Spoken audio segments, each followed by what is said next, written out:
बिस्मिल्लाहिर्रहमानिर्रहीम। नाज़रीन मोहतरम, अस्सलामु अलैकुम वरहमतुल्लाहि वबरकातुहू। आज पैगाम के साथ एजाज़ अहमद हाज़िर खिदमत है। बात हो रही थी कोरोना के हवाले से। एक नशस्त हमने आपके साथ रखी जिसमें, और जब मैं कहता हूँ आपके साथ नशस्त रखी तो उसका मतलब ये है कि मुझे यकीन है कि जब हम प्रोग्राम शुरू करते हैं आप बैठते हैं, देखते हैं, सुनते हैं, सीखते हैं और दूसरों तक कन्वे करते हैं। मैं खुद तालिब इल्म हूँ आपके साथ साथ। हमने कहा कि कोरोना की दूसरी लहर बड़ी शदीद, लोग परेशान, बच्चे फिर से घरों में आ गए और उनकी तालीम का क्या होगा, उनकी तरबियत का क्या होगा, घरों का शेड्यूल दरहम बरहम हो गया। तो इसको संवारने के लिए, इसको सजाने के लिए हमने पिछली नशस्त रखी आपके साथ और हमें ये बताया गया, हमने महसूस भी किया, हमें फीडबैक भी आपकी तरफ से मिला। इस पर और बात होनी चाहिए। मौजू ऐसा है, बच्चे हमारा असासा हैं, हमारा मुस्तकबिल हैं, हमारे प्यारे हैं, अल्लाह की तरफ से हमें अमानतें सौंपी गई, हमारे बेटे और बेटियां, इनको संवारना और इनको सिरात मुस्तकीम पर लेकर चलना हमारी बुनियादी जिम्मेदारी है। चुनाचे आज हम एक मरतबा फिर कोरोना की वजह से जो सूरत हाल पैदा हुई है, इस वबा की वजह से, और जो बच्चे घरों में आ गए हैं, इनको कैसे डील करना है, इनके साथ क्या सलूक रवा रखना है, वालिदैन की जिम्मेदारियाँ क्या हैं, आज हम इस पर आपसे बात करेंगे। और हमें फिर से एक दफ़ा मुयस्सर हैं मोहतरम फ़खरुल इस्लाम साहब। अस्सलाम वालेकुम सर। आप बड़े ही कीमती आदमी हमारे लिए, आप उस्ताद हैं, मुल्क में मुख्तलिफ यूनिवर्सिटीज़ में आप बतौर उस्ताद काम करते रहे हैं, अभी भी जाते हैं बहुत से इदारों में, तालीम व ताल्लुम आपका ख़ास एक मशग़ला, आपकी मसरूफ़ियत और एक मामला हयात है। इसके साथ साथ आप मीडिया एक्सपर्ट हैं, हमारी जो मीडिया लिटरेसी है ख़ास तौर पर, इस पर बड़ा काम आपने किया और इस पर हमें बताते हैं और इंशाअल्लाह हम इसके साथ नशस्तें रखेंगे। सोशल इश्यूज़ पर आप बात करते हैं और ये मैं समझता हूँ खिदमत खल्क़ है। माशरे के अंदर जो प्रॉब्लम्स हैं उनकी तशख़ीस और फिर प्रिस्क्रिप्शन, ये मैंने देखा है आप करते हैं। अल्लाह ताला आपके इल्म अमल में बरकत अता फरमाए। ये बताइए कि बच्चे घरों में आ गए, वालिदैन वक्त नहीं दे पा रहे, बाप की अपनी मसरूफियात हैं, माँ सारा दिन काम में मसरूफ़ रहती है। अब सारा दिन बच्चों को वक्त कौन दे और किस तरह से इनको लेकर चला जाए? तो बच्चों को वक्त देना है या नहीं देना, और अगर देना है तो उसकी अहमियत क्या है, ये मैं चाहता हूँ सबसे पहले आप फरमाइए। जी बिस्मिल्लाहिर्रहमानिर्रहीम। जी बहुत शुक्रिया डॉक्टर साहब, आपने हमें याद किया, वक्त दिया। इस सिलसिले में मैं अर्ज़ करूँगा कि एक बड़ी बुनियादी बात हमें पहले समझने की ज़रूरत है जी, वो ये है कि ये बच्चे हमारे बच्चे हैं। जी बेशक, ये हमारी जिम्मेदारी है। हम इनको कुछ बनता हुआ देखना चाहते हैं जी, इनकी मुस्तकबिल की कोई तस्वीर हमारे सामने है। हम चाहते हैं कि आज से 10 साल बाद, 15 साल बाद, 20 साल बाद मेरा बच्चा ये बन जाए। जी ख्वाहिशात होती हैं, हर वालिदैन इस बारे में सोचते हैं। जी, अच्छा, लेकिन ये किस तरह मुमकिन है कि हमारी मेहनत के बगैर और हमारी कोशिश के बगैर और हमारा उनको वक़्त दिए बगैर हमारी उस तवक्को के ऐन मुताबिक वो बच्चा जो है वो तैयार हो जाए?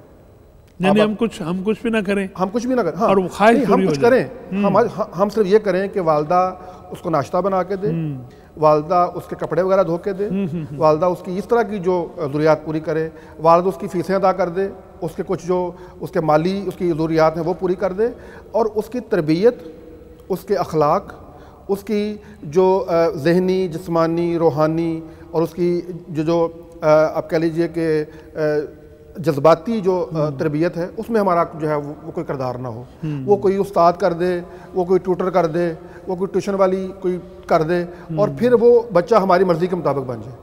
तो हमें सबसे पहले बुनियादी तौर पर इस बात को समझने की ज़रूरत है कि वो बच्चा जिस तरह हमें उसकी दूसरी ज़रूरियात पूरी करते हैं, मादी जिस्मानी ज़रूरियात पूरी कर रहे हैं, ऐसे ही हमें उसकी तालीमी ज़रूरियात भी हमारी ही जिम्मेदारी है। जी ठीक। हाँ, अगर हम उसको किसी के सपुर्द करते भी हैं, बिलफर्ज वो स्कूल जाता है और उसको टीचर पढ़ाती है या टीचर पढ़ाता है, या सेकंड टाइम कहीं पे वो ट्यूशन पढ़ने जाता है, उसको कोई होम ट्यूटर पढ़ाने के लिए घर में आता है, तो इस बारे में भी हमें विजिलेंट रहना और इसके बारे में हमें इल्म होना कि हमारे बच्चा क्या पढ़ रहा है, क्या सीख रहा है, उसकी परफॉर्मेंस कैसी है, बेहतर हो रही है, नहीं हो रही है, उसको क्या सीखना चाहिए, वो क्या सीख रहा है, कोई अच्छा सीख रहा है, बुरा सीख रहा है, ये सारी बातें अगर हम उसके बारे में विजिलेंट नहीं हैं और हम उसके बारे में कंसर्न नहीं हैं और हम उसके बारे में हमें इल्म नहीं है, तो आप मुझे ये बताएं कि हम किस तरह बच्चे की जो है वो बेहतर तरबियत कर। यानी बात तो मेरे जहन में तो ये देखिए खुसूसन इन दिनों में, लेकिन आपने तो पूरी ज़िंदगी की बात की है कि बिलउमूम भी बच्चों के साथ हमारा यही रवैया होना चाहिए। हम ये बात कर रहे हैं कि आजकल बच्चे हमारे पास आ गए हैं और अब वो उनके स्कूल चूँकि बंद हैं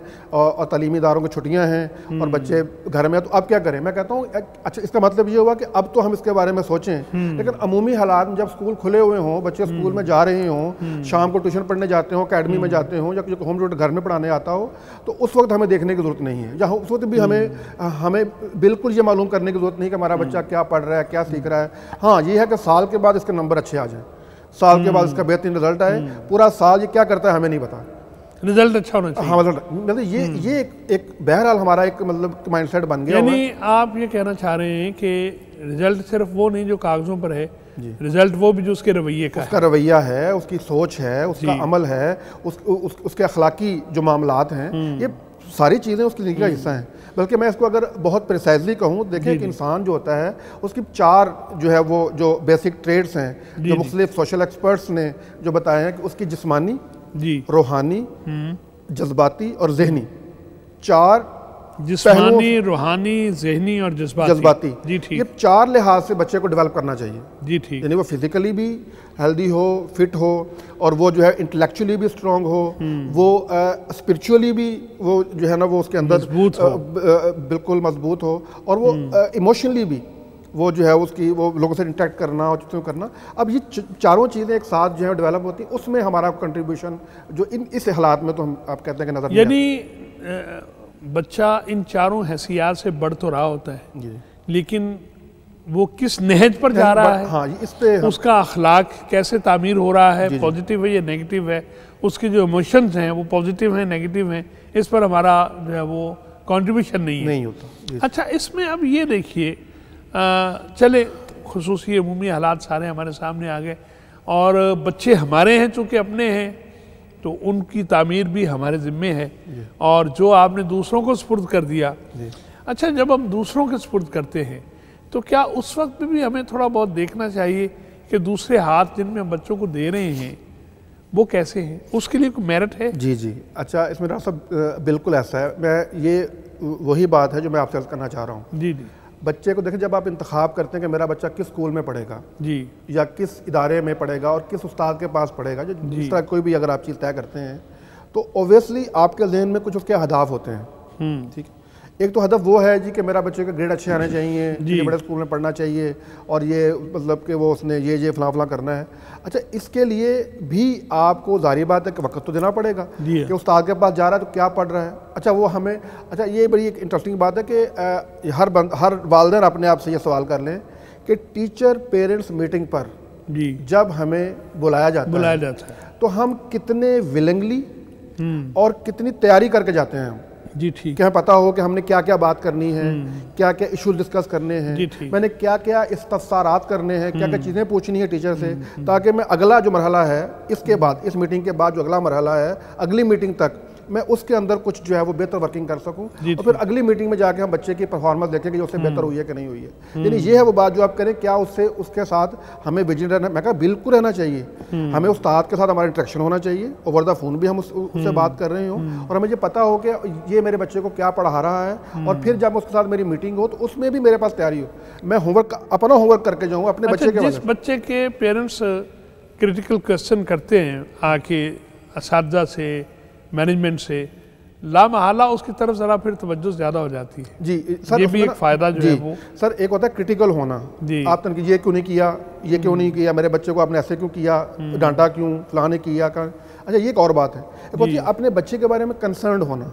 जी ठीक कि जी मैं अपने बच्चे के बारे में फिक्रमंद हूँ और मैं आपसे सीखना चाहती हूँ या सीखना चाहता हूँ, या मैं आपसे मालूम करना चाहता हूँ कि मेरा बच्चा क्या कर रहा है, आप क्या समझते हैं, हमें क्या करना चाहिए।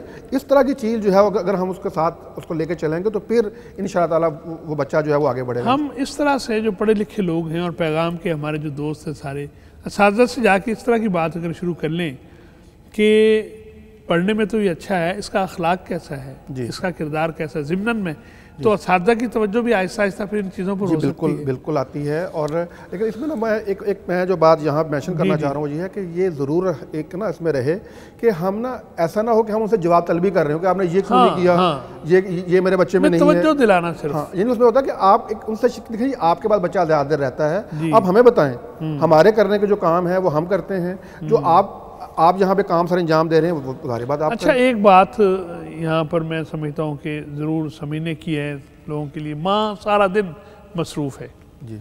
अब तो कोरोना ना जी बंद हो गए इदारे, तो आम दिनों में हम देखते हैं जब बच्चे जा भी चुके होते हैं इदारों में, उस वक्त भी उनके जाने के बाद उनके नाश्ते के बर्तन सफाई, घर के अंदर सफाई सुथराई, फिर दोपहर की तैयारी, उन दिन बच्चे वो वक्त कहाँ से दे, माँ कहाँ से वक्त निकाले। अब जबकि आप उससे तकाजा कर रहे हैं कि सारा दिन बच्चे घर में मौजूद हैं और वो उनको वक्त दे, जबकि उसकी मसरूफियात में मैं समझता हूँ कि और ज़्यादा इजाफा हो जाता है। अच्छा सर, इसमें ना जो मतलब मेरी इसमें अंडरस्टैंडिंग है वो ये है कि ये बेसिकली ना ये मसला है माइंड सेट का। जी, आपका माइंड सेट है। अच्छा, मतलब माइंड सेट ये है कि खाना पकाना, कपड़े धोना, घर की सफाई करना, और ये कुछ और काम जो है ये तो वालदा की जिम्मेदारी है, और वालदा वक्त भी निकाल रही है, वक्त दे भी रही है, और समझ रही है कि ये मेरे करने के काम है और मैंने करने हैं, और वो कर रही होती है और उसके लिए वक्त भी निकाल रही होती है, सारा काम उसके हो रहे हैं जी। अच्छा, वालद जो है वो अपनी माशी मसरूफियात और अपने जो बाहर के मामलात और माली मामलात के अंदर मसरूफ़ है, और कहता है कि जी मैं तो अपना काम कर रहा हूँ। अच्छा, इन दोनों के अंदर ये माइंड सेट है कि बच्चे की तरबियत करना, बच्चे के अखलाक के बारे में देखना, बच्चे की तालीमी प्रोग्रेस के बारे में देखना, ये हमारी जिम्मेदारी नहीं है, ये तो उस्ताद की जिम्मेदारी है, ये वो देखे, हम क्यों देखें। अच्छा, ये है माइंड सेट। मतलब इस माइंड सेट को चेंज करने की ज़रूरत है। जिस तरह मुझे अपने बच्चे के लिए खाना, उसके लिए लिबास और उसके लिए बिस्तर, उसके रिहाइश, ये ज़रूरियात मुझे उसकी जो भी फिजिकल नीड्स हैं, इसी तरह से मुझे उसकी तालीमी ज़रूरियात भी जो है वो पूरी करने के लिए अपना जो मेरा रोल है, जो मेरा कंसर्न है वो अदा करने की ज़रूरत है। जी ठीक। अच्छा, जब ये बात ये मेरे माइंड सेट में आएगी और मैं इसको अपने लिए अहम समझना शुरू करूंगा, फिर मुझे वक्त निकालना मुश्किल नहीं हो, फिर मैं उसमें से एडजस्ट करूंगा ना चीज़ों के अंदर कि मैंने किस तरह से करना है। हाँ, ये अच्छा, और मैं समझता हूँ डॉक्टर साहब ये एक गोल्डन अपॉर्चुनिटी है जी, शायद मामूल की ज़िंदगी में तो आप इतना वक्त ना निकाल पाएँ आप। अच्छा, अभी अगर आपके पास 1 घंटा भी रोज़ाना है, आप समझती हैं कोई माँ है और वो मसरूफ़ रहती है सारा दिन, समझती है कि सुबह से लेकर शाम तक मेरे पास कोई 1 घंटा ऐसा है जो मैं बच्चों को दे सकती हूँ। अब तो गोल्डन अपॉर्चुनिटी के बच्चे आपके पास सारा दिन मौजूद हैं। हाँ, आम दिनों में हो सकता है कि जो आपके पास वक्त हो उसमें बच्चे स्कूल हों, उसमें बच्चे अकेडमी में हों, तो अब तो आप वो 1 घंटा दे सकते हैं। तो मेरा ख्याल है कि ये गोल्डन अपॉर्चुनिटी है, हमें वो 1 घंटा बच्चों को 2 घंटे 1 घंटा देने से शुरू करना चाहिए। उससे फ़ायदा हमें ये हो कि हमें वो ऐसा ऐसा ये समझ आएगी कि मेरा बच्चा स्कूल में क्या कर रहा है। यानी फिर वही माइंडसेट की बात कि ये एक मुश्किल पेश आई है जी, तो इसमें नए इम्कानात तलाश कि बच्चे घर में हमारे पास आ गए, मजबूरन ऐसा हुआ है वबा की वजह से, लेकिन ये कि इसी से नए इम्कानात तलाश करके उनकी तरबियत की तरफ हम जो है वो ज़्यादा फोकस हो जाए। अच्छा, ये एक जो है वो हम देखते हैं कि जो स्कूल है उसमें डिसिप्लिन बड़ा टाइट होता है तालीमी इदारे में। साफ ज़ाहिर है एक ख़ास वक्त में बच्चे गए, असम्बली हुई, बाद स्कूलों में आप देखते हैं कि गेट बंद में आप लेट आएँ, सज़ा है, फ़ाइन है, जो भी है, तो फिर क्लासेस हैं, टीचर्स मौजूद हैं, एक टीचर है तो वो बदल रहे हैं साथ बड़े बच्चों के लिए, तो वो फिर ब्रेक, यानी एक के साथ दूसरी चीज़ जुड़ी हुई। How is it possible? घर में हम क्या ऐसा माहौल पैदा कर सकते हैं? डॉक्टर साहब, इसमें ना एक बात समझने की है कि इस सिस्टम पर भी कुछ लोगों के क्रिटिकल कमेंट्स हैं कि ऐसा होना चाहिए कि नहीं होना चाहिए, इतना स्ट्रिक्ट वो जो निज़ाम ठीक है, लेकिन वो बहरहाल ज़रूरी है। मैं समझता हूँ कि घर के अंदर ऐसा जो है निज़ामुल औक़ात ज़रूर होना चाहिए जी।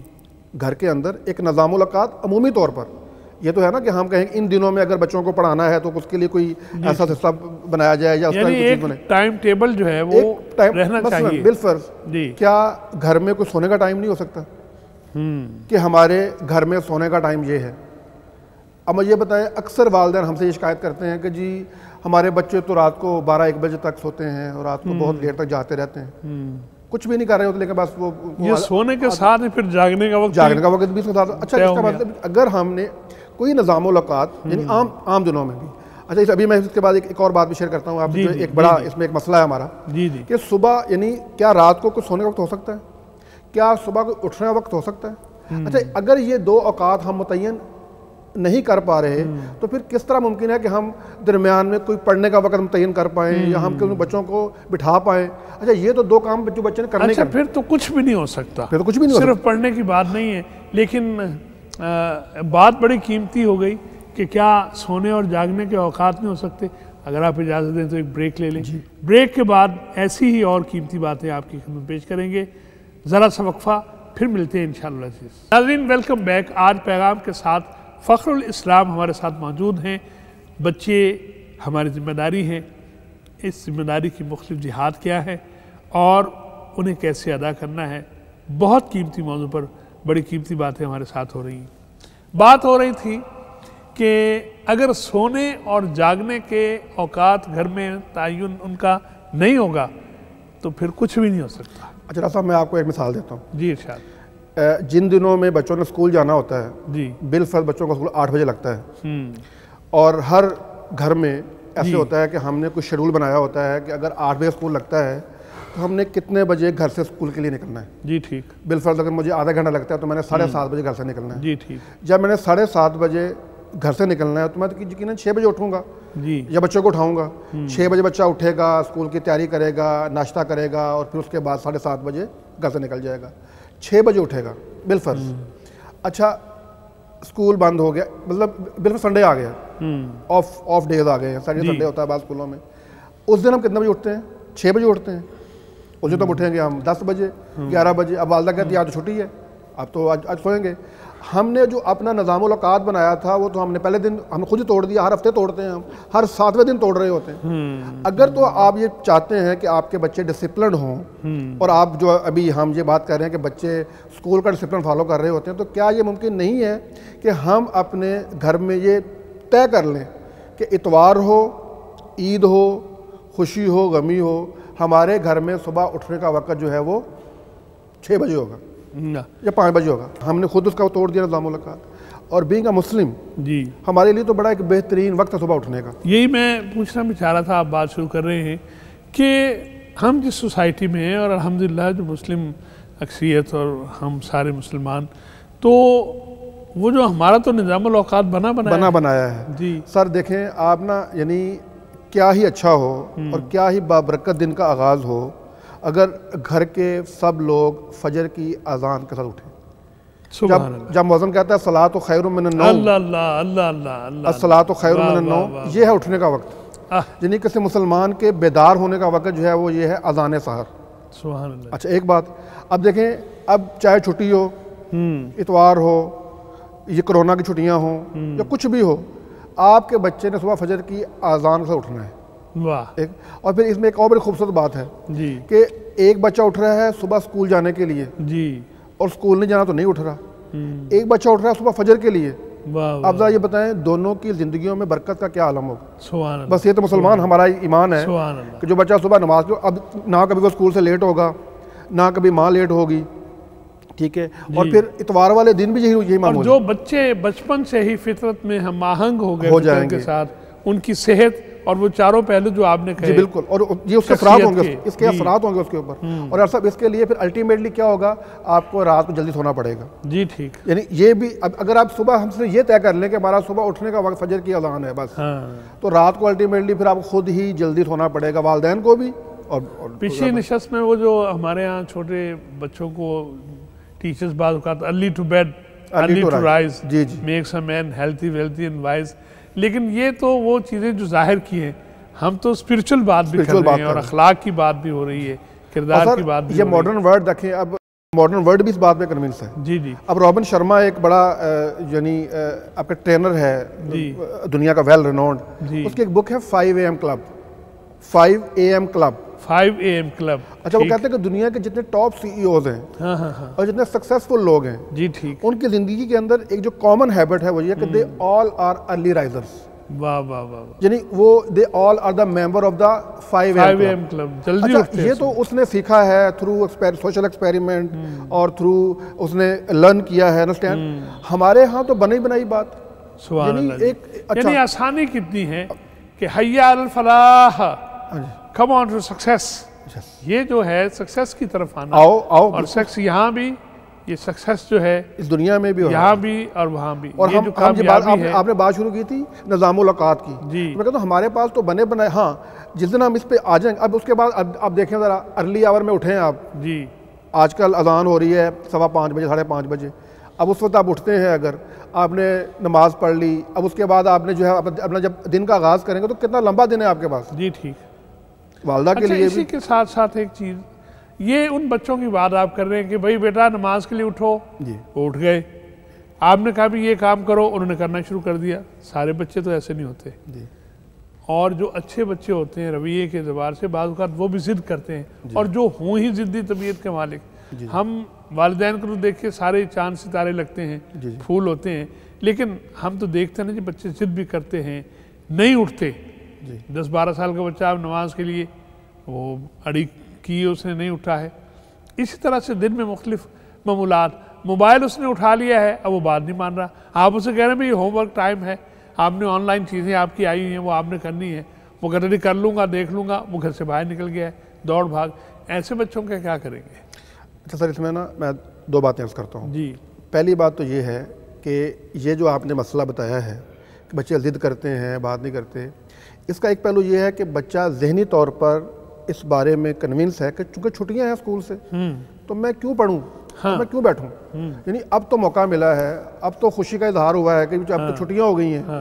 अगर फिर वही पाबंदियाँ हैं जो कि स्कूल वाली थी, तो फिर किस बात की छुट्टी? वही जो वालिदैन के माइंडसेट की बात की आप, हाँ जी, उसके लिए भी तो ये है। हाँ जी, और ये बच्चों का भी एक माइंडसेट है ना कि ये तो छुट्टियाँ हैं, यानी स्कूल छुट्टियाँ हैं। अच्छा, एक बात तो ये होगी। दूसरी बात ये है जो हमने पहले भी बात की कि देखें, ये जो बच्चे का ज़िद्दी होना, तबीयतों का जो है वो मनफी रवैयों का पनपना, वालिदैन की बड़ों की बात ना मानना, ये तकरीबन हर घर का मसला है। जी ठीक। इसमें मैं समझता हूँ, देखें जब बच्चा आपके पास पैदाइश से लेकर इस उम्र तक पहुँचा है, जो भी उसकी आज उम्र है, 6 साल का है, 7 साल का है, 3 साल का है या 10-12 साल का है, इस सारे एज ग्रुप में वो आपके पास ही रहा है।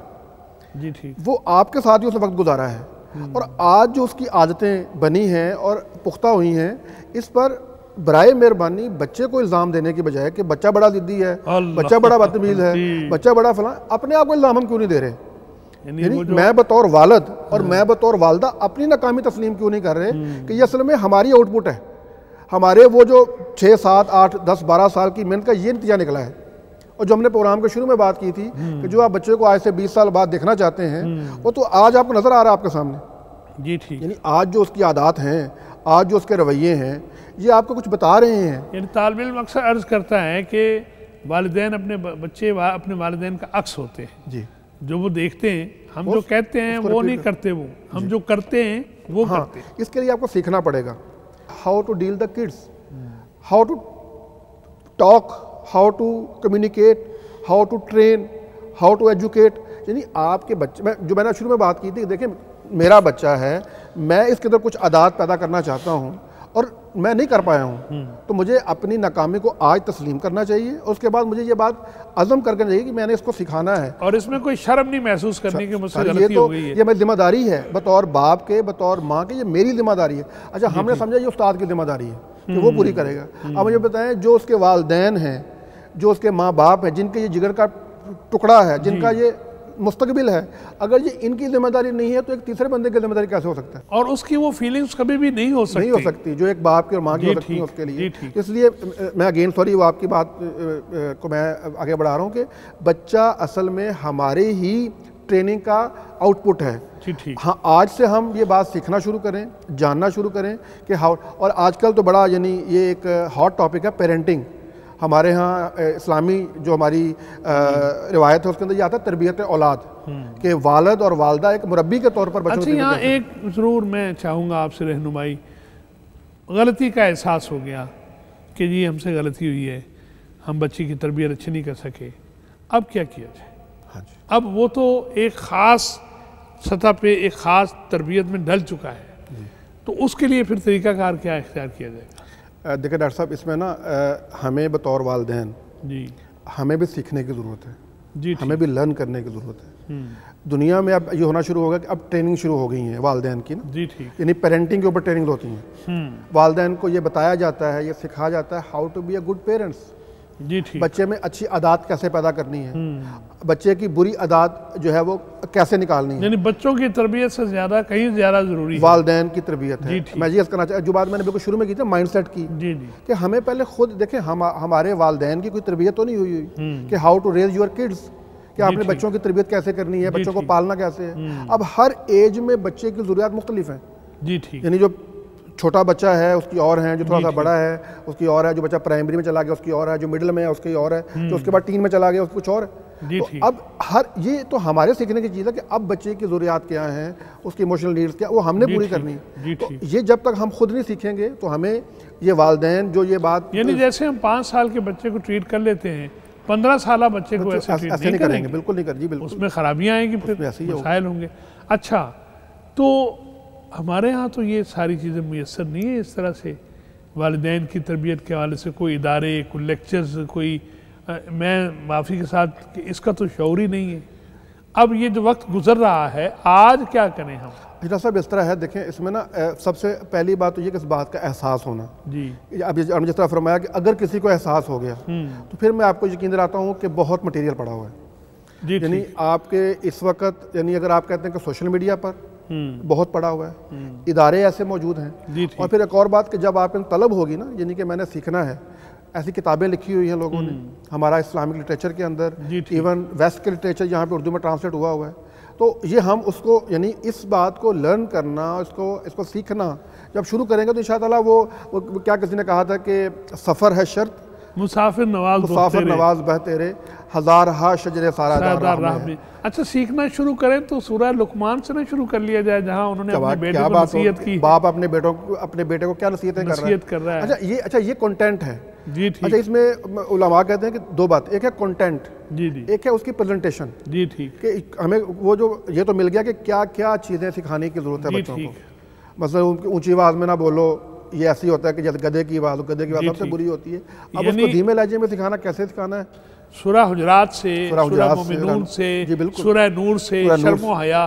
कंटेंट में कोई कमी तो है नहीं, कंटेंट तो तिबयान लिकुल्ली शैइन, और ऐसा कंटेंट कोई दे भी नहीं सकता। अच्छा, फिर उसकी जो अमली सूरत है, सहूलत कितनी है, आप तायद फरमाएंगे कि सुन्नत मुतहरा सल्लल्लाहु अलैहि वसल्लम हमें वहाँ से प्रेजेंटेशन भी मिल रही है। अगर हम यहाँ से लेना शुरू कर दें तो फिर बकिया मटेरियल, मवाद, चीज़ें जितनी हैं वो भी हमारे लिए फ़ायदेमंद हो सकती है। अच्छा, एक चीज़ और इसमें मैं आपसे चाहता हूँ रहनुमाई, वो ज़रा लंबी बात है, उस पर आपकी ज़रूरत हमें ज़्यादा है कि हमें हमारी तरबियत करें। ये हम उन वालिदैन से मुखातिब हैं, उन लोगों से जो समझते हैं जी, जो तालीमी इदारों में गए, जिन्होंने डिग्रीज ली, पढ़े लिखे हैं। बहुत सारे वालिदैन, जिस सोसाइटी में हम रहते हैं यहाँ तो 100% शर खानगी नहीं है, लिटरेसी रेट हमारा जो बताया जाता है उससे भी कम है। तो वो वालिदैन जो स्कूल कॉलेज नहीं गए, मैं अनपढ़ नहीं कहता इसलिए कि मुसलमान अनपढ़ हो ही नहीं सकता। जिसने कह दिया अशहदु अल्ला इलाहा इल्लल्लाह, वो अनपढ़ कैसे हो सकता है? तो है उसके पास, सबसे बड़ा इल्म है उसके पास, लेकिन जो रस्मी तालीम है, जो मामलात हैं, उसने वो हासिल नहीं किए। अब वो अपने बच्चों को कैसे इन चीज़ों से आगाह करेंगे, ये सवाल है। ब्रेक में आप इसका अच्छा जवाब सोचिए। मैं एक छोटी सी ब्रेक आपकी इजाज़त से लेना चाहता हूँ। आप भी सोचिए ब्रेक में कि वो वालिदैन जो स्कूल कॉलेज नहीं गए, ये इतना बड़ा बोझ, जिम्मेदारी, वो इसको कैसे, फिर देखते हैं जो आपने सोचा और जो फ़ख्र हमें बताते हैं वो आपस में टैली करता है कि नहीं। एक छोटा सा ब्रेक, फिर मिलते हैं इंशाअल्लाह अज़ीज़। नाज़रीन, वेलकम बैक। आज पैगाम के साथ में फ़ख्र मौजूद हैं और आप उस्ताद हैं, आप सोशल इश्यूज़ पर बात करते हैं और करंट अफेयर्स और मीडिया के हवाले से जो आपकी हमें तालीम देते हैं, बड़ी कीमती। आज हम बात कर रहे हैं, आप जानते हैं बच्चे घरों में मौजूद हैं, बिलउमूम बिलखुसूस ज़िंदगी कैसे होनी चाहिए, निज़ामुल औक़ात क्या होना चाहिए।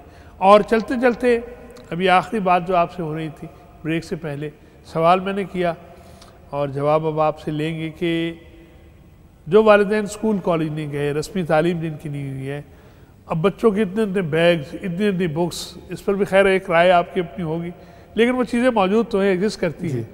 तो वो वालिदैन उन बच्चों को कैसे डील करें और वो उनकी जो तालीमी मामलात है उसमें कैसे मुआवनत कर सकते हैं?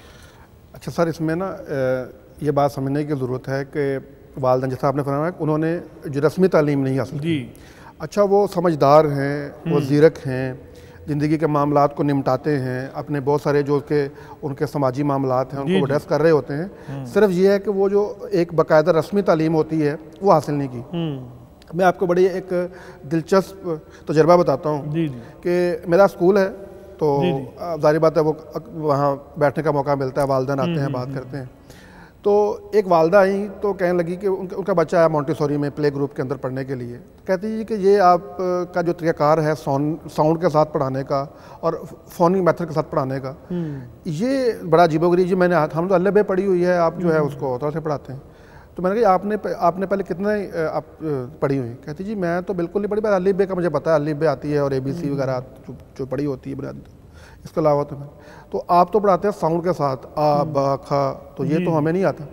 तो मैंने कहा चलें कोई बात नहीं, आप सीख लें। अच्छा, हम सजेस्ट करते हैं वालिदैन को कि आप पहले 3 साल जो हमारे यहाँ आमतौर पर प्ले ग्रुप और KG1 और KG2 या बाल दफ़ा प्ले ग्रुप नर्सरी प्रेप की फॉर्म में अपने इसे कहते हैं प्री प्राइमरी, ये आप बच्चे को किसी होम ट्यूशन के लिए ना भेजें या किसी को जो ट्यूशन के लिए ना भेजें, खुद पढ़ाएं बच्चों को। जी ठीक। हाँ, प्राइमरी से ऑनवर्ड जो है वो आप देना चाहिए। अच्छा, वो वालदा बिल्कुल अनपढ़ थी, उसने कहा जैसे जी मैं शुरू करता हूँ। अब जब उसने वो आती थी स्कूल में, जब बच्चों को लेने के लिए आती हैं तो कहती हैं कि ये मुझे टीचर से पूछती हैं कि ये कैसे पढ़ाना है, ये कैसे पढ़ाना है। अच्छा, 3 साल उसने पढ़ाया बच्चे को। अच्छा, अब 3 साल बाद प्रेप में जब बच्चे ने उर्दू पढ़नी शुरू की तो उस खातून को भी उर्दू पढ़नी आ गई। यानी वो खुद पढ़ के उनको पढ़ाती थी। अच्छा, 5 क्लास तक उसने बच्चे को खुद पढ़ाया, सीख कर कि अच्छा मुझे ये बताएं कि ये कैसे करना है, मैथ के ये सवाल कैसे करने हैं जी। अच्छा, 5 के बाद मुझे नहीं पता, उसके बाद वो स्कूल छोड़ गए, कहीं शिफ्ट हो गया कि चले गए। मुझे ये लग रहा है कि शायद उन्होंने बच्चे के साथ मैटर कर लिया होगा। वाह वाह। यानी वो जिस तरह से पढ़ रही थी ना सीख के कि भी ये मैथ के बेसिक कॉन्सेप्ट क्या होते हैं, टेबल्स उन्होंने भी याद कर लिए कि बच्चे को मैंने मैथ करवाना है तो मुझे आने चाहिए, इंग्लिश की चीज़ें आनी चाहिए। तो ये ऐसे होता है जो वालिदैन जो ये उनकी जो कॉमन सेंस तो काम कर रही होती है ना, और फिर वो जाहिर बात है चीज़ें ऐसी हो सकती हैं। हमारी ख़वातीन इस्लाम भी, मैं माफ़ी के साथ एक बात ज़रा कर लूँ, वो भी सुन रही हैं।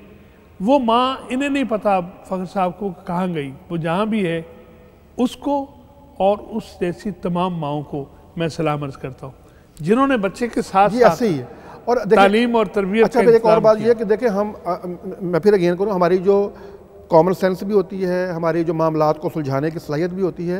सिर्फ हमने वो रस्मी एक चीज़ हमारे अंदर मिसिंग होती है, वो रस्मी तालीम जो हमने स्कूल से हासिल नहीं की होती। और यकीनन हम वो जैसे वो आता है कुरान में भी कि फ़स्अलू अहल ज़िक्र इन कुंतुम ला तालमून, अगर तुम इन मामलात में तुम्हें इल्म नहीं है तो किसी से पूछ लो।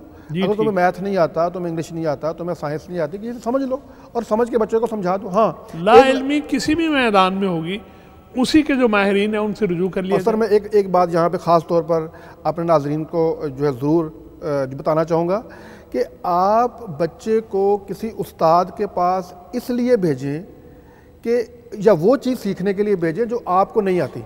जी ठीक। जो बात आप बच्चे को खुद सिखा सकते हैं वो आप खुद ही सिखाएं, क्योंकि आपसे अच्छा कोई नहीं सिखा सकता। तो सर आपको साइंस नहीं आती, आप साइंस पढ़ने के लिए भेज दें। जी ठीक। आपको इंग्लिश पढ़नी नहीं आती, आप इंग्लिश पढ़ने के लिए भेज दें। मैथ नहीं आता, मैथ के लिए भेज दें। लेकिन आप हर चीज़ के लिए आप उसको हवाले कर देंगे। मैं समझ इसको ज़रा थोड़ा सा अवॉइड करना चाहिए। कुछ चीज़ें अपने लिए में भी रखें और अपने पास भी रखें कि हमने बच्चों को और कुछ नहीं तो वो बात जो शुरू में हमने की थी, मॉरल वैल्यूज तो खुद देना, ये तो कोई और नहीं देगा। जो आप देखना चाहते हैं उसके लिए आपका कंट्रीब्यूशन क्या है। जी बिल्कुल। अच्छा, एक बात, हम आखिरी चंक में हैं, प्रोग्राम भी मुकम्मल हो रहा है। एक सवाल बड़ा अहम है। मैं एक मंजर आपको दिखाऊं कि बाप थका हुआ सारा दिन घर से बाहर आता है और घर में आया है और वालिदा ने आते ही एक शिकायतों का तोमार खोल दिया उसके सामने। देख लो इन्हें आज नहीं किया, इसने ये बात कर दी, इसने ये, और बाप उतारता जूता और शुरू हो जाता है एक तरफ से, और ये सारे दिन का वाइंड अप यहाँ पर होता है। तो इन दिनों में तो माओं के पास शिकायत के अंबार लगे हुए हैं जी। तो इसमें ज़रा हमारे नाज़रीन की, हमारी तालिब इल्मों की रहनुमाई फरमाइए, इसमें रवैया क्या हो और उस रवैये को अखज़ कहाँ से किया जाए। अच्छा, इसको ना यानी हमने यहाँ जितनी बातें भी की है, हो सकता है कि हमसे लोग इख्तलाफ करें, करेंगे, एक और उनका नुक्ता नज़र होगा, हमारा कोई और नुक्ता नज़र है, हो सकता है आप इख्तलाफ कर सकते हैं। अच्छा, इस मामले में भी मेरी राय ये है कि ठीक है आपको सारे दिन की जो एक होता है कारगुजारी, जी जी, वो तो सुनाना ज़रूर, ज़ाहिर बात है घर का सरबराह है। वो कारगुजारी का वो उसने कहा था ना कि जुमला बनाओ, तो उसने कहा नहीं हमने बड़ी मुश्किल से वहाँ से कारगुजारी कारगुजारी तो मतलब ये कि जो आपके सारे दिन की रिपोर्ट है जी, जो आपने रिपोर्ट जो समरी देनी घर के सरबराह को, जो आपका जिम्मेदार है कि जी आज सारा दिन क्या हुआ। अगर कभी हम कोई ऐसा कोई सिस्टम बनाएं घर में कि अगर वालिद को इन्वॉल्व करना है उन मामलात के अंदर जो कि घर के अंदर हों, तो उसका कोई ऐसा मैकेनिज्म हो कि हम कोई ऐसा कोई रोज़ाना की नशिस्त रखें खाने की टेबल पर, या जब रात का खाना खाने के लिए बैठें या उससे पहले या उसके कुछ बाद, अगर वालिद भी इस बात को समझे कि मैंने अपनी फैमिली के साथ बैठ के हमने यहाँ तो मामला ये है कि हफ्तों मुलाकात नहीं होती, यानी वालिद आपने रियायत दे दी हफ्तों वाली, यहाँ तो महीनों और सालों गुजर जाते हैं। तो मतलब मैं कह रहा था कि ये ऐसे अगर हम कोई रोज़ाना की बुनियाद पर कोई ऐसी निश्चित रख सके अपने बच्चों के साथ बैठने की, और ख़ासतौर आज के दिनों में जब आजकल बच्चे सारी बात अवेलेबल हैं, आप जब भी आएंगे तो आप उनके साथ बैठ, आप कोशिश करें कि ज़रा 8-9 बजे तक घर तक आ जाएँ और उसके साथ बैठें। अगर वालदा या बच्चे या कोई घर का कोई ऐसा हो कि हम कोई शाम को जी रिपोर्ट शेयर करेंगे कि जी आज सारा दिन हमने क्या किया, अच्छा आपने क्या किया, आपने क्या किया, आपने क्या किया, तो बीच में ज़िम्नन वो बातें आ जाएँ। अच्छा शिकायत के मामले में ना हो, वो एक रिपोर्ट के मामले में कि जी ये चीज़ें आज हुई हैं, आज हमने ये जो कुछ किया, फिर वालिद उसके ऊपर अपना वो एक क्या कहते हैं ओपिनियन दे दे या उस पर आप राय दे, अच्छा ऐसे नहीं ऐसे करना चाहिए था, और वो हिकमत के साथ हो। अच्छा इसमें ना ये मैं एक और बात अर्ज़ करूँ, देखें हमारे दीन में क्या है कि जब बच्चा 7 साल का हो जाए उसको नमाज सिखाओ, जी ठीक, 10 साल का हो जाए तो नमाज पढ़ाओ। अच्छा आप देखें कितने साल का गैप है, 3 साल। 3 साल सिर्फ नमाज सिखानी है। अच्छा नमाज सीखने में कितना वक्त लगता है आपको? जी हाँ, बड़ी जल्दी बच्चों का हाफजा बड़ा अच्छा होता है। 2 महीने में सीख लेंगे आप, उसकी जो आयात तलावत करनी है, जो दुआएं पढ़नी है, जो चीज़ें याद कर लेंगे। लेकिन कहा 3 साल तक आपने बच्चे को सिखाना है, बड़ा मार्जिन दिया है इसमें सर। इसका अब वो अल हकीम की तरफ से ये इंस्ट्रक्शन है, और इस कायनात के सबसे जो अजीम इंसान ने हम तक ये बात पहुँचाई है सल्लल्लाहु अलैहि वसल्लम। अब ये बात जो जब हम तक पहुँची है तो कि 3 साल है उसको सिखाने के लिए, तो मतलब ये है कि अब ज़रा इमेजिन करें कि वो एक नमाज का एक अमल सिखाने के लिए हमें 3 साल दिए गए। जी ठीक, ये कितना पेशेंस वाला, कितना सब्र वाला, कितना हिकमत वाला, कितना तहम्मुल वाला काम है कि हमने 3 सालों में बच्चे को इस बात का आदी बनाना है कि हमारा बच्चा नमाज का आदी बन जाए। अगर हमारा टारगेट ये है, और अगर हम उसे ये शऊर भी दे सकें कि ज़मीन कहाँ झुकानी है, जी ये शऊर भी दे सकें ये बच्चे, ऑफ कोर्स ये तो उसका हिस्सा होगा ना कि हमने उसको शामिल। इसी तरह से मुख्तलिफ और जो अच्छी आदत हैं और जो अच्छे अमाल हैं, तो वो अगर वालिद उसको जिम्मेदारी समझ रहा है, वालदा जिम्मेदारी समझ रही है, फिर वो बड़ी हिकमत के साथ मिलकर एक बाहमी एक जिसे कहते हैं ना मशवरे के साथ उस चीज़ को आगे लेके बढ़ें कि हम अपने बच्चों को क्या बनाना चाहते हैं, क्या, और इसके ऊपर बेशुमार टिप्स अगर कभी मौका मिला तो इंशाअल्लाह वो भी आपसे। पिछली दफ़ा आप इस हवाले से बात कर रहे थे और मुझे याद रही कि यही जो रिपोर्ट का वक्त है और जो दिन का आखिरी हिस्सा है और जिसके बाद नींद के लिए जाना है, तो इसमें साथ कुछ दुआएं, कुछ इस तरह की लाइट चीज़ें, उसका कोई ऐसा कोई बनाया जाए, कोई हम ये कह सकते हैं किसी बच्चे से कि बेटे आप तिलावत करो, आप कोई नात के 2 अशार सुना दो, आपने कोई अच्छी बात पढ़ी तो हमारे साथ शेयर कर लो, तो इस तरह की कुछ चीज़ें जो है वो कुछ माँ भी सुना दे, छोटी सी एक्टिविटी हो जाए। बिल्कुल आपसे, और वो हमारे पास झूठी कहानियों के बजाय हमारे पास तो सच्ची दास्तानें और कहानियाँ मौजूद हैं, बिल्कुल वो भी मसनून भी हैं, जी बिल्कुल, उनको हम जो है वो सुना सकते हैं। जी बिल्कुल। असल में ये फिर वो अगेन वही बात आएगी कि अगर हमारा कोई निज़ाम-उल-औक़ात बना हुआ होगा, हमने घर का मामूल बनाया हुआ होगा, शाम को वालिद साहब आएंगे, वालदा बैठेंगी, बच्चे बैठेंगे। अच्छा अब यहाँ पे उलझन ये है कि या टीवी है या मोबाइल्स हैं या टैबलेट्स हैं, लैपटॉप्स हैं, और हम हर बंदा तो उसमें, ये जो आप और मैं बात कर रहे हैं ये तो बड़ी एक हेल्दी एक्टिविटी है कि तमाम फैमिली बैठे, इन गैजेट्स को हटा के इंसान आपस में बैठे, वाह वाह वाह, अफराद बैठे, मशीनें ना हो, हर बंदा मशीनों से बिजी ना हो, बल्कि इंसानों के साथ मसरूफ हो। और हेल्दी जो आप लफ्ज़ इस्तेमाल किया है, मुझे ख्याल आ गया, अगर आप इजाज़त दें तो मैं मशवरा दे दूँ अपने जो देखने वाले हैं कि साथ कुछ ड्राई फ्रूट्स भी आजकल रखे जा सकते हैं। जी बिल्कुल, कुछ मूंगफली, कुछ और जो है वो, हमारे एक दिन फरमाइश होगी नहीं मूंगफली के साथ रेवड़ियाँ नहीं, हमें तो गुड़ चाहिए कि वो ज़्यादा अच्छा लगता है। मैं आपका बहुत शुक्रगुजार हूँ। बस मैं ज़रा चाहता हूँ लाइट टोन में चीज़ें पेरेंट्स तक पहुँचे, इस पर कोई ऐसी हमको बहुत इल्मी मबाहिस नहीं थे, सीधी सारी बात और सीधे सारे अंदाज में की गई है। अल्लाह करे कि हमारे बच्चे जो है वो कामयाब व कामरान हों, आमीन, आमीन। और जहाँ जहाँ कामयाबी होगी आपका हिस्सा साथ साथ होगा। अल्लाह ताला आपको भी अपने बच्चों की खुशियाँ अता फरमाए, आपके इल्म और अमल में सलाहियत और सालियत में बरकत अता फरमाए। मैं आपसे वादा लेना चाहता हूँ, चलते चलते आप हमारे पास आते रहा करें, और मेरा जी चाहता है कि ये बातें अच्छे अंदाज में लोगों तक पहुँचाई जाए, और इस तरह से एक सिलसिला जो है वो बन जाएगा इंशाअल्लाह अज़ीज़। नाज़रीन, आज पैगाम के साथ मेहमान हैं फ़ख्रुल इस्लाम, और बच्चों को वक्त देने की अहमियत क्या है, क्यों वक्त दिया जाए, वालिदैन क्यों वक्त दें, फिर इसके साथ इस वक्त देने का तरीका क्या होगा, उस वक्त में किया क्या जाएगा, और किस तरह से सहूलत के साथ अपनी ज़िंदगियों को, अपने बच्चों को, ये हमारा असासा है। देखिए, ईंटें, दीवारें, गारा, सीमेंट, ये हमारे असासे नहीं हैं। हमारे बच्चे हमारा एसेट हैं, और यही हमारे लिए आजमाइश है। इन्नमा अम्वालुकुम व औलादुकुम फितना, आजमाइश हैं। हमने इस आजमाइश से पूरा कैसे उतरना है, और फिर आखिर में अगर हम कोशिश करेंगे तो उसके नताइज क्या निकलेंगे।